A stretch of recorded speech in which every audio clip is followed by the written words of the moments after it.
Master को प्रणाम। आज हम बात करेंगे गीता में ध्यान की महिमा के बारे में। तो दूसरे अध्याय पर 66 नंबर श्लोक है, उसका अर्थ बताते हुए शांति, ध्यान और चेतना के उच्च स्तर के बारे में दाजी ने कहा है कि भगवत गीता का सार ये है कि खुशी तभी मिल सकती है जब हम में शांति हो। जब हम बेचैन होते हैं तब क्या हम खुश हो सकते हैं? ये विरोधाभासपूर्ण लगता है, तो हम शांति तक कैसे पहुँचें? भगवान कृष्ण कहते हैं कि हम केवल मनन करके शांति तक पहुँचते हैं।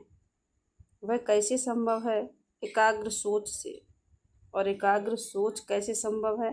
केवल ध्यान के द्वारा।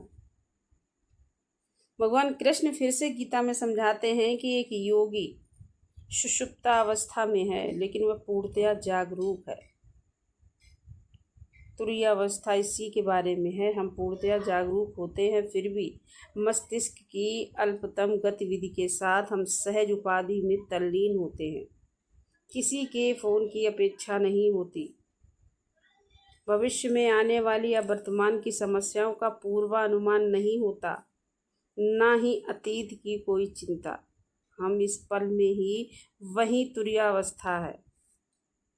हम इस पल में हैं, वही तुरीयावस्था है। आगे तुरीयावस्था प्राप्त कर लेने के बाद उसका तरंगीय प्रभाव क्या होता है? यह तुरीयावस्था तुरायातीत अवस्था का कारण बन जाती है। तुरीयातीत अवस्था का मतलब है कि तुरीयावस्था के परे की अवस्था।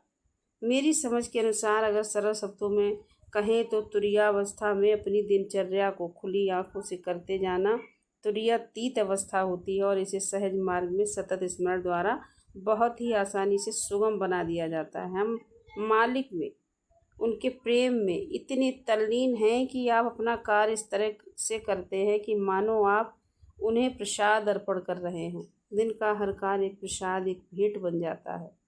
जब आप अपने कार्य के प्रति इतने सतर्क, आपका मन विचलित नहीं होगा और हमेशा शांतिपूर्ण से सहयोग करेगा, वही तुरीयातीत है। अब इस अवस्था का प्रभाव क्या होगा? लयावस्था। केवल तभी जब हम ऐसी अवस्था में होते हैं तो लय अवस्था संभव हो पाती। इस तुरीयावस्था के बिना संभव नहीं है। धन्यवाद।